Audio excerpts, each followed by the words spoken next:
Berkisah, konon ada seorang raja yang memanggil seorang penasihat dan berkata kepadanya, kekuatan pikiran yang sejati bergantung pada pemeriksaan terhadap berbagai pilihan. Katakan padaku pilihan mana yang lebih baik meningkatkan pengetahuan rakyatku atau memberi mereka tambahan makanan. Kedua pilihan itu sama bermanfaat. Sufi itu berkata, Baginda, percuma saja memberikan pengetahuan kepada mereka yang tak dapat mengetahuinya. Demikian pula sia-sia menambahkan makanan kepada mereka yang tak mengerti maksud baik Baginda. Oleh karena itu, tidaklah benar menganggap bahwa kedua pilihan itu sama bermanfaat. Bila mereka tak bisa mencerna makanan itu, atau bila mereka berpikir bahwa makanan itu diberikan untuk menyogok, atau malah membuat mereka berniat meminta lebih, maka maksud Baginda akan gagal.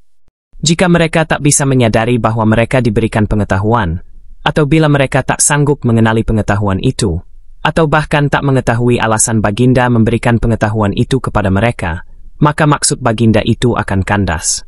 Untuk itu, pertanyaan harus diajukan secara bertahap. Tahap pertama adalah pertimbangan.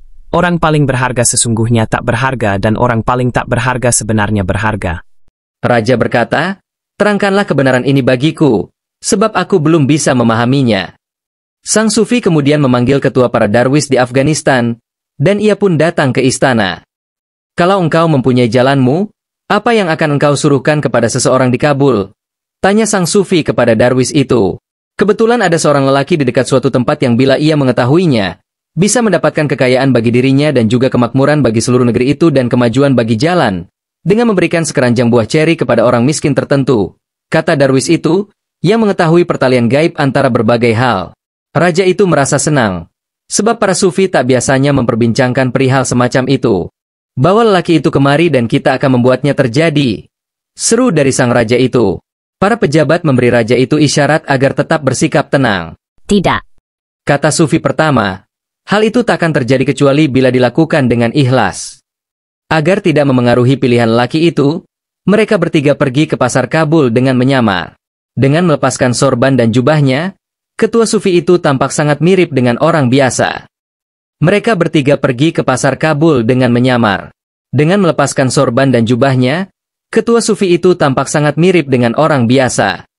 Aku akan ambil bagian dalam perihal yang menggairahkan ini, bisik raja itu, dan kelompok itu berdiri memandangi buah ceri.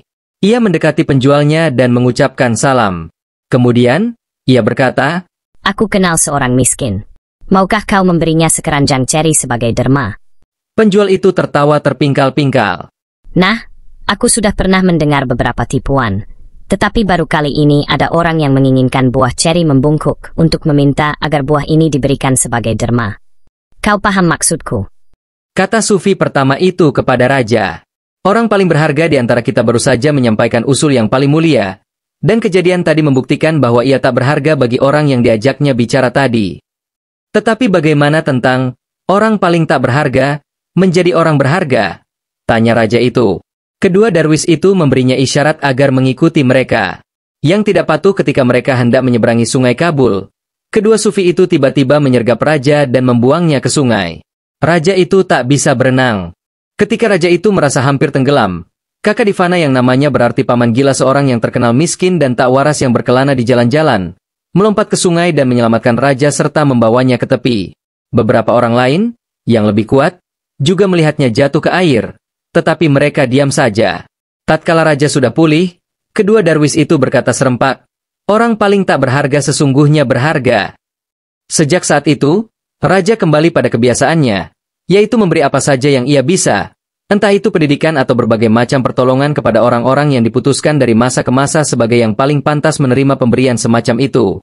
Idris Shah mengatakan Sufi Abdul Hamid Han dari Kandahar, yang wafat pada tahun 1962, adalah pemimpin Aghan Mint, dan seorang darwis kuno yang menguasai teknologi barat. Di antara sekian kisah ajaran yang berasal darinya, kisah ini salah satunya. Raja yang disinggung dalam kisah ini diduga adalah mendiang Nadir Shah dari Afghanistan, yang diabdi oleh Sufi Abdul Hamid Han, dan yang wafat pada tahun 1933.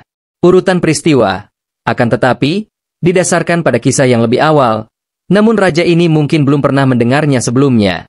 Kisah ini diterjemahkan ke dalam bahasa Indonesia oleh Ahmad Bahar dalam bukunya berjudul Harta Karun dari Timur Tengah.